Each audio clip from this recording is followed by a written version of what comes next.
Morning, Your Honors. Yes, Gray versus White, Ms. Grodner. Donna Grodner for Mr. Timothy Gray.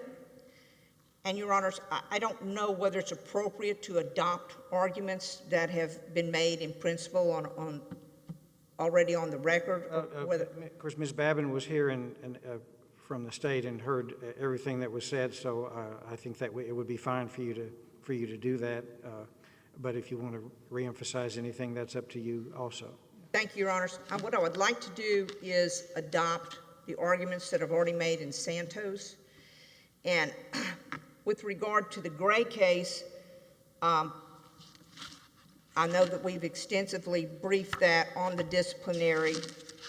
And the reason we showed that in this case, in the Gray case, just based on the facts, the court applied Heck in a case where there was no overlap between the disciplinary charges and the complaint and the statements made in the complaint.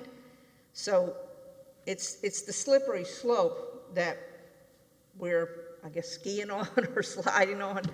We're on the slippery slope where, you know, once you say we're going to apply Heck, which requires criminal convictions, underlying criminal sentencing, and so forth, to prison disciplinary proceedings that are decided by co-employees that also work at the prison, where they don't have the Sixth Amendment protections, we get on the slippery slope of situations where there is no overlap. And just because there is a disciplinary report out there from the same day that has a loss of good time credits, the case is dismissed.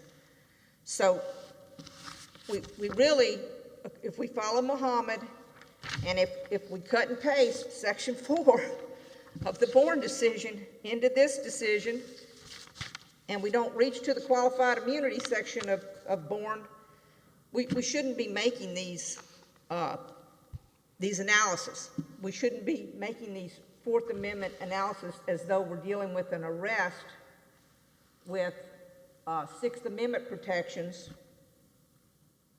that have resisting arrest charges on them for excessive force. And that's basically what I think sounds like it's the easy thing to do, but really the easy thing to do is just to follow the blanket rule of Heck. And if I may indulge the court's time, I want to read the quote from Heck of what the court actually wrote, because we seem to be getting so far removed from what the court actually wrote. We hold that in order to recover damages for alleged unconstitutional conviction or imprisonment, or for other harms caused by actions whose unlawfulness would render a conviction or sentence invalid, a 1983 plaintiff must prove that the conviction or sentence has been reversed on direct appeal, expunged by executive order, declared invalid by a state tribunal authorized to make such determination, or called into question by a federal court's issuance of a writ of habeas corpus. A claim for damages bearing that relationship to a conviction or sentence that has not been so invalidated is not cognizable under 1983.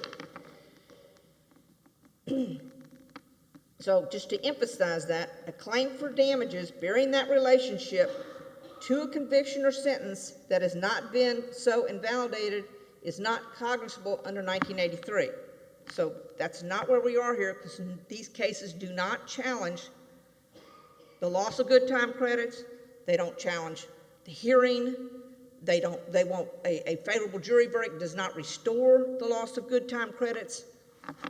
Heck doesn't apply. But the court goes on, thus when a state prisoner seeks damages in a 1983 suit, the district court must consider whether a judgment in favor of the plaintiff would necessarily imply the invalidity of his conviction or sentence.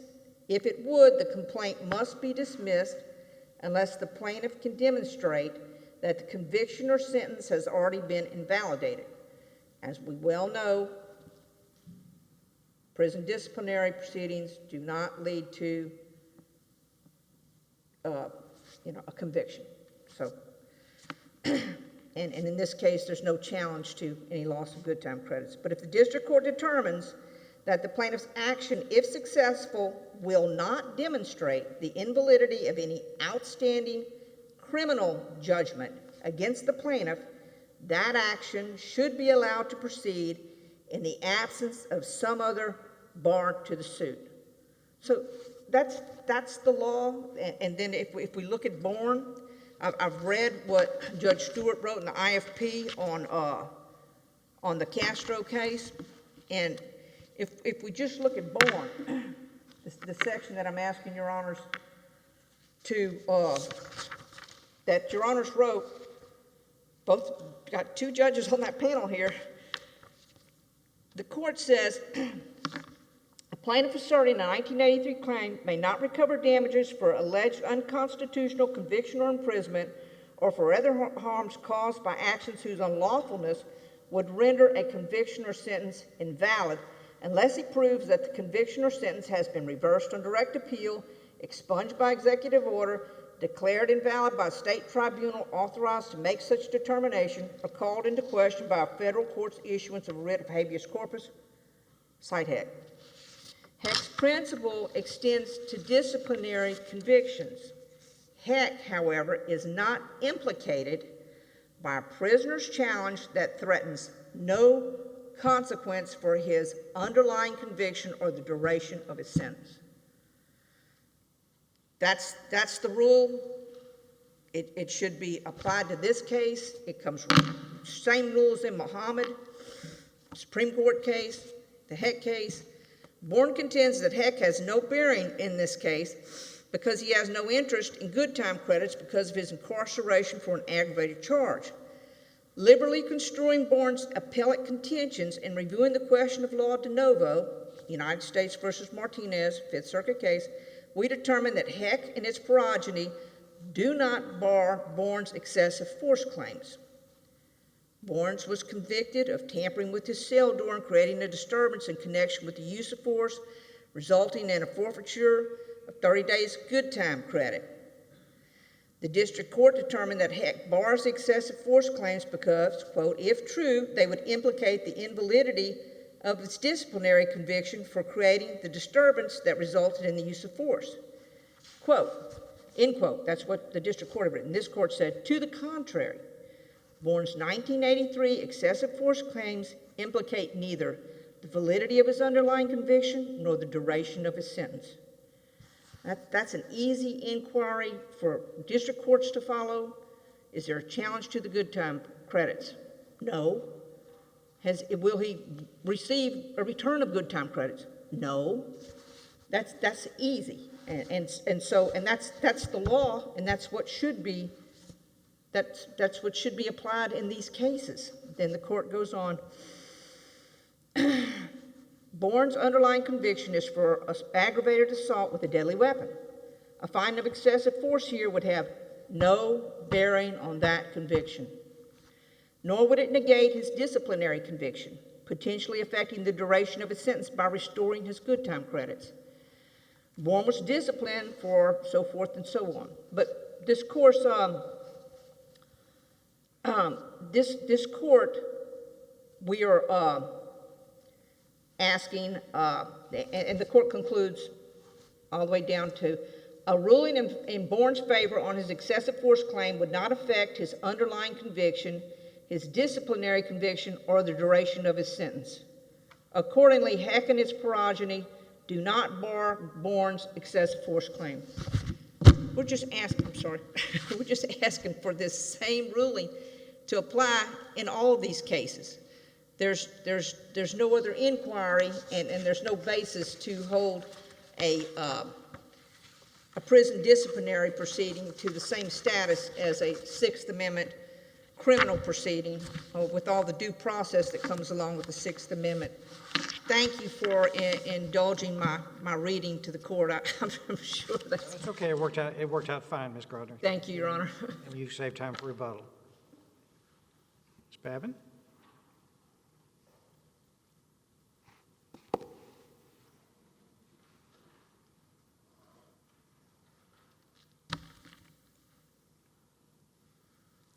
Good Good morning, Your Honors, and may it please the Court, Amber Babin, Assistant Attorney General, representing Craig White, John Wells, Michelle Sullivan, and Lindell Slater, appellees and defendants in this matter.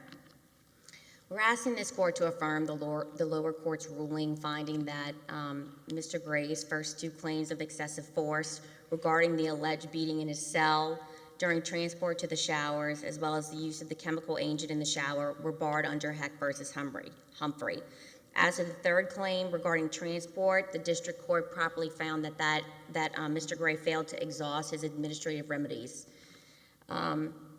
This incident occurred on March 20th, 2016 at approximately 8 a.m. Mr. Gray was found in his cell, seemingly intoxicated. He had slurred speech, his eyes were red, and he had vomited all over his cell. What occurred in the next several minutes led to Mr. Gray's allegation that he was beaten 4 times by the officers during a single encounter. Mr. Gray received multiple disciplinary convictions and a 90-day loss of good time credit for the incident. Opposing counsel ignores that he lost good time credit, but he did. Specifically, on March 28, 2016, at the disciplinary board hearing, plaintiff pled guilty to intoxication from the incident in the cell, and he was found guilty of 3 counts of defiance, 4 counts of aggravated disobedience, and 1 count of property destruction.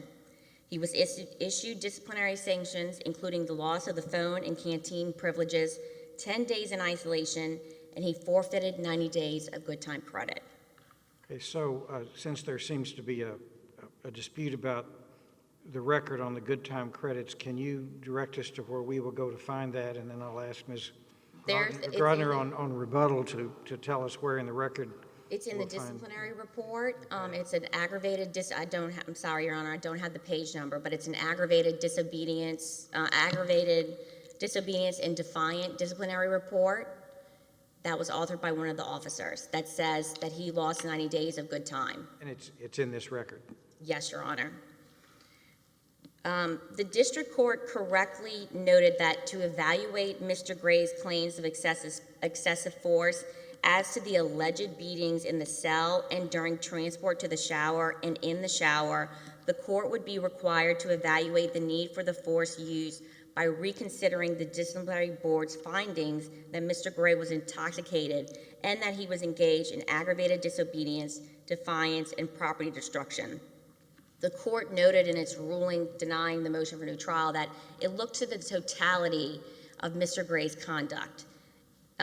His disciplinary convictions were all handed down on one day, minus contraband, which was imposed later, I believe, because they needed to test the substance. So the disciplinary board hearing considered the totality of his behavior on that day in handing down his convictions, including the 90-day loss of good time credit.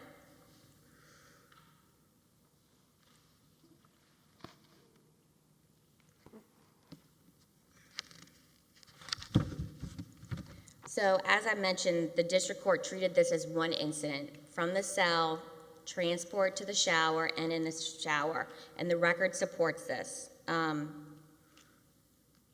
In the district court's ruling, it writes, plaintiff alleges that he was beaten 4 times during a single encounter with corrections officers during an incident that occurred over the course of several minutes. Plaintiff alleges that the excessive force used by defendants resulted in ankle and wrist lacerations, a blackened eye, a fractured nose, and a bruised kidney, meaning there is no allegation that the separate uses of force caused separate injuries. It was just one single encounter that occurred over the course of several minutes. Mr. Gray adamantly maintains that he's not challenging the validity of his disciplinary conviction or the loss of the good time credit in order to circumvent the Heck bar, but it's clear that he is. If his claims are to proceed, the court would have to analyze the validity of the disciplinary convictions or potentially restore his good time credit. He doesn't have to directly challenge the loss of good time credit. That's what he's doing. He's trying to circumvent Heck by saying that he's not challenging, but he inherently is. So long as he makes his allegations inconsistent with the disciplinary convictions having been valid, Heck bars his civil suit. He maintained that he did absolutely nothing wrong throughout the entire incident. He denied that he was ever intoxicated, even though he pled guilty to that offense. And he has never submitted any evidence that these disciplinary convictions have been reversed, expunged, invalidated, or otherwise called into question. So I realize we're here because of the Bourne case, and we believe that Bourne is distinguishable. In this case, as I mentioned, the disciplinary board considered what occurred in the cell and what occurred in the shower together. They considered that in handing down his convictions, where he forfeited 90 days loss of good time. In Bourne, after acting out, the plaintiffs were restrained and they stopped resisting. We don't have that kind of break in this case. We have a building of events that occurred with Mr. Gray, starting in the cell, eventually escalating in the shower. He never, even when he was restrained, he did not stop resisting. It wasn't until they were able to transport him out that the altercation was over. Even when they were trying to restrain him, he continued to kick and spit at the officers, and that's shown in the disciplinary reports. I'd like to talk a little bit about his failure to exhaust the third claim, where he argued that the officers allegedly used excessive force during transport to medical from the shower. And we believe that the district court correctly concluded that he failed to properly exhaust his administrative remedies.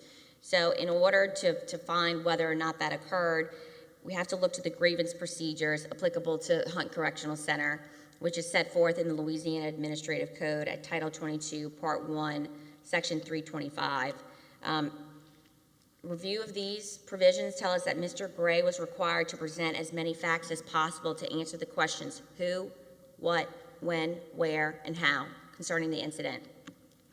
He alleges in his administrative complaint that Captain Wells and Lieutenant Sullivan came to his cell because he vomited, tried to get him to inform on another offender, and that when he refused, Captain Wells spent 5 minutes in his cell beating and kicking him. He never alleged anything after what occurred in the shower and on the way to medical. He attempts to rely on one sentence in the complaint. Even while in restraints, Captain Wells proceeded to beat me. Captain Wells was involved throughout the entire incident, so that doesn't have any specificity. It's not specific enough. No way meets the requirements of the Louisiana Administrative Code. It's an isolated reference. It cannot reasonably indicate that he was complaining of force used to transport from the showers to medical. So his grievance fails to present a chronology of events, and that one sentence, it can't be read in context with the rest of the complaint. If you look at the investigations report, it's completely silent regarding any alleged use of force from the showers to medical. Any arguable reference was made by another inmate's letter, Lawrence Gaines, but the administrative code tells us that the grievance must be written by the offender and on his own behalf.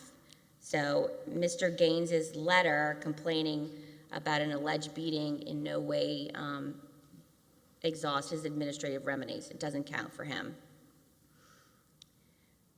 So we're asking this court to affirm. Again, Mr. Gray had alleged 3 separate excessive force claims, but we believe the first 2 barred by heck because he did lose good time credit. The district court correctly considered the incident in the cell, during transport, and in the shower as one incident, and he's maintained his innocence the entire time and never provided any evidence that those disciplinary convictions have gone away. And also, we believe that he failed to exhaust his administrative remedies regarding the alleged beating during transport to medical. And so we ask this court to affirm. And if the court has any questions for me, I'd be happy to answer them. And if not, I will yield my time. All right. Thank you, Ms. Babin. Thank you. Grodner? Save time for rebuttal.